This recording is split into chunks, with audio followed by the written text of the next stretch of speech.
We got Alan Jouban back here on the program. He's going to be taking on Hot Chocolate Danny Roberts at UFC Fight Night 134 on July 22nd. Alan, what's going on, man? How you doing? Good, man. Just, what are we, about 3 or 4 weeks out from the fight now. So, camp is peaking, training's peaking, but all in all, man, going real good. That's great to hear. Now, is Saturday typically a training day for you, or do you get a little bit of rest in there? Yeah, the first half is. I normally, Saturday's like my outdoor day. I do sprints on Saturdays, and I go real hard on sprints. I do that in the morning, take the afternoon off, and Sunday's always a rest day. So, yeah, I did some hard sprints this morning. They went real well, and then I just got home from teaching class and all that stuff. So, yeah, I'm just ready to go and kick back now. Good stuff, man. Well, I appreciate you having me part of your kickback time, and we got to talk about your last fight. Of course, you had to fight Ben Saunders at UFC on Fox 28. Was that kind of a bittersweet victory for you? Because I know there's a history between you and Ben. You guys are friends. I know both of you didn't really want the matchup. How do you sort of look back on that fight? Right. I mean, honestly, yeah, I didn't want it initially, but it kind of couldn't have gone any better. Obviously, I beat Ben, knocked him out, so that.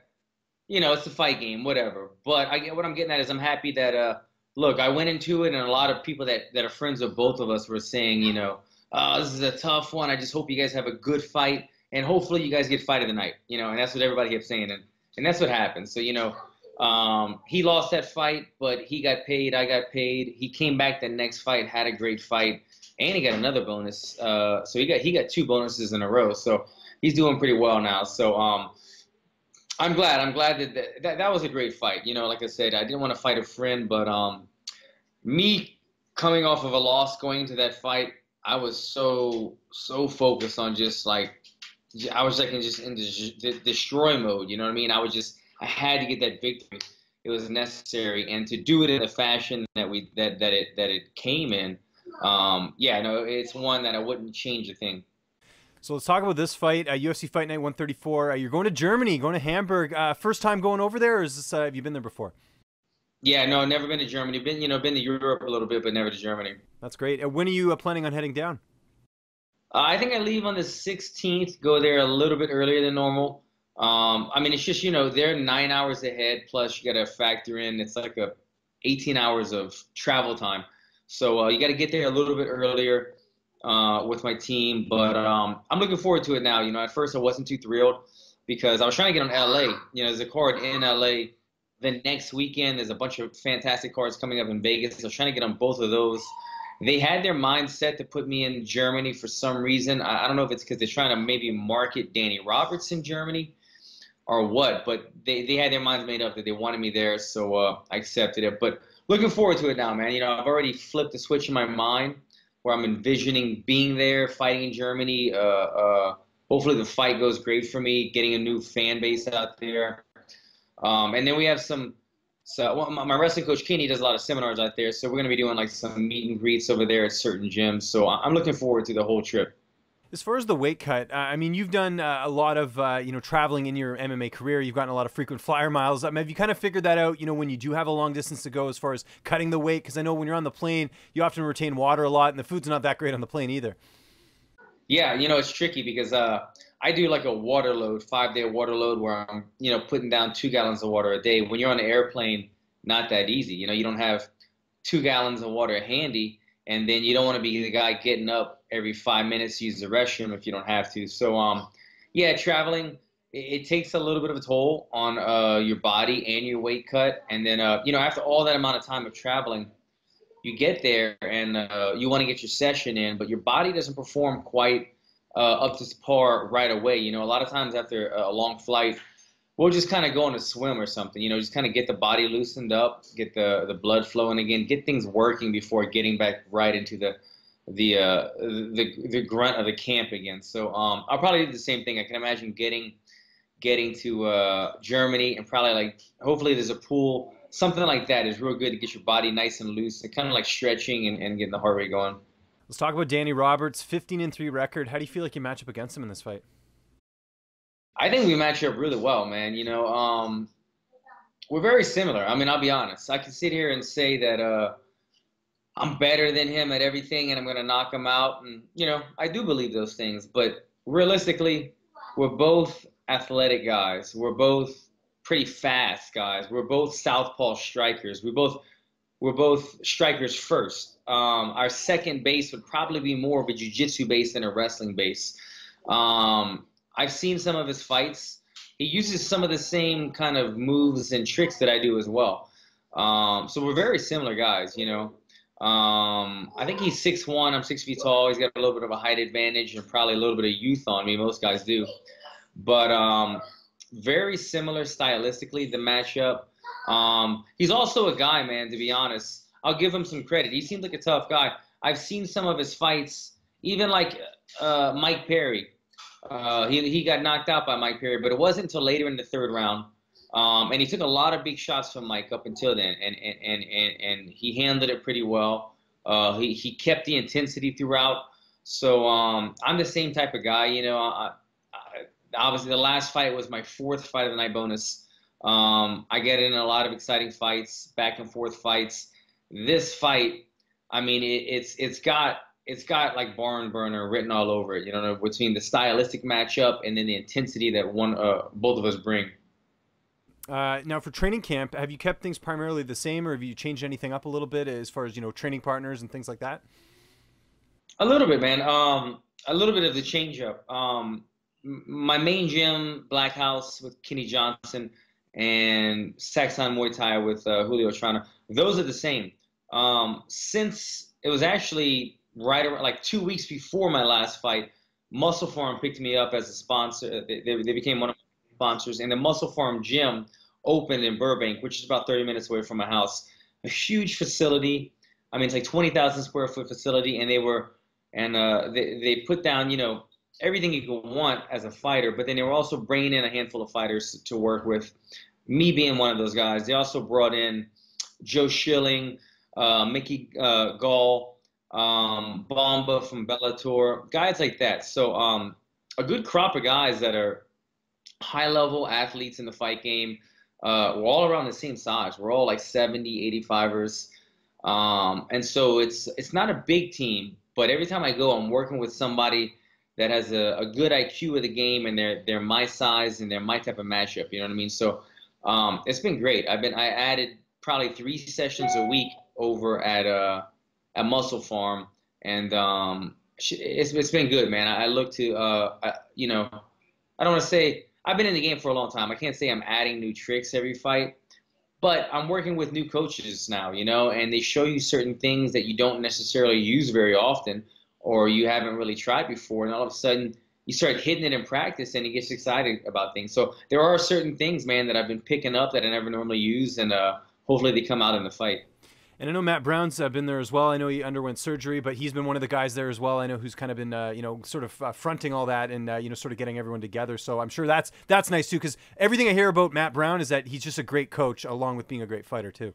Yeah, absolutely. I feel bad. I failed to mention Matt Brown only because he's not always there, only because of what you mentioned, man. He just went through a knee surgery. Now he's got to go through an ankle surgery. His family lives in Colorado or wherever still, so he only comes when he can. But he was a big part of this whole thing happening. He's just not able to be there every day to day while he's dealing with this stuff. But when he is there, you're right. You know, it was kind of odd, to be honest. Before me and Matt had met, you know, I'm not like a trash talking guy, but I know that if I need a fight, I try to make a fight happen. And I had called out Matt Brown once or twice, I believe, just, you know, no disrespect, but I was the guy that was ranked like 16 or 17, and Matt was like 14, and I was like, look, let's do this. And so when he came in there, you know, there's always that little kind of awkwardness in the back of your mind, like, you know, I wonder if he holds it against me, this, you know, but there was none with me and Matt. I mean, we're both professionals. We're both older in terms of we've been in the game for a while. We're not some young guy trying to, like, you know, scream and holler and do crazy stuff. We know the business. We're both, you know, fathers. We have kids and everything. So anyway, he's been great, man. I look forward to him jumping in the mix as well. But he is a really good coach as well as a fighter. How do you see this fight playing out on July 22nd?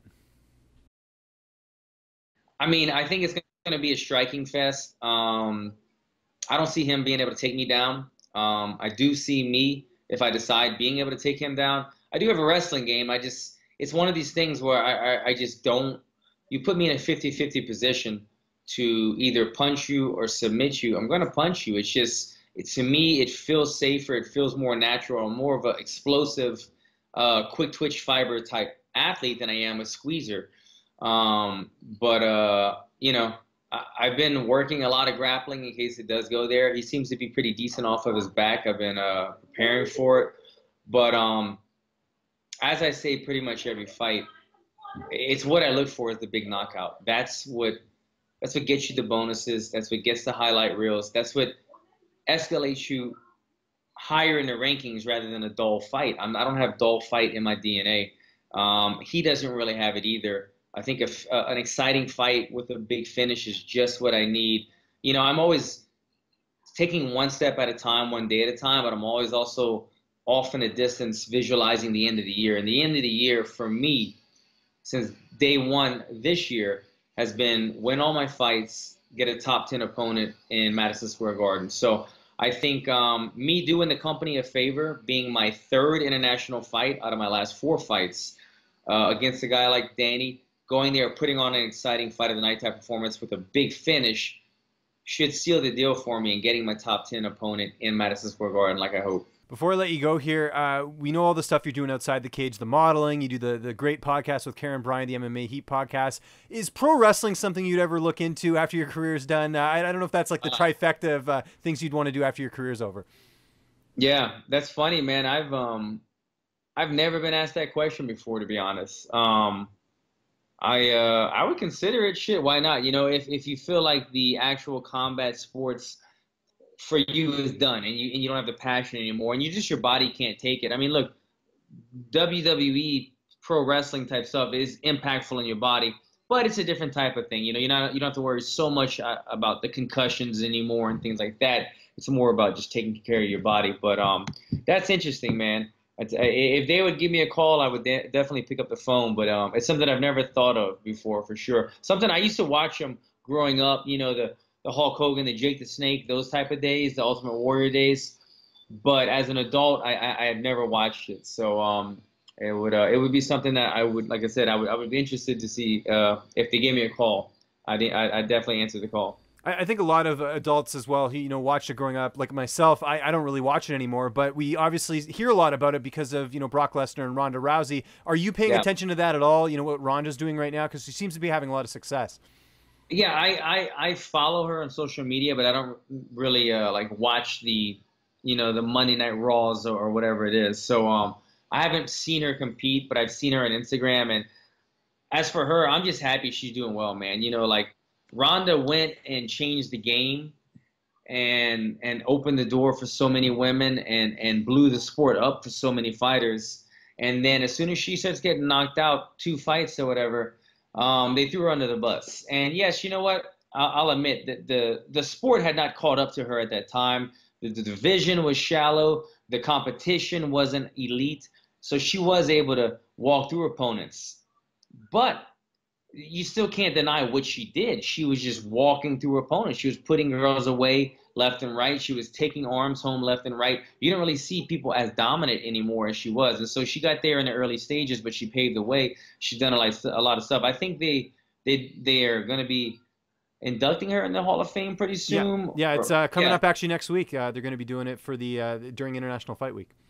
Exactly. I'm happy to doing that, man. I believe she deserves it, and I think people should give her a little bit more respect. She got a lot of haters online, you know, because, you know, she lost a couple fights. But look, we all lose fights, man. Don't forget like what she's done in the past. And I'm happy to see her finding something else in life that she's moving forward with. Everyone's got to watch your fight. It's coming up here July 22nd. It's UFC Fight Night 134. Alan, I always appreciate the time, man. Always really good insight. It's always great chatting with you. Just remind people where they can find you on social media. And I'm sure you got some sponsors or shout outs. So the floor is yours. No, absolutely. Thank you. Yeah, man. Thanks for tuning in, guys. I keep it simple. Alan Jouban across the board, all social media. I also have a YouTube page. If you guys ever want to get any insight, I've put some videos up there with like my water load, how I wrap hands, a lot of different things questions I get on a random basis on the podcast. I'll throw videos up there. So you can check that out. My YouTube page is Alan Jouban. The podcast with me and Karen Bryant, MMA Heat. We do that one weekly, breaking down the fights on a Monday. And then, yeah, man, my sponsors, Muscle Pharm, Sanibel, they've been taking care of me. and supplying me with great gear. So I appreciate them.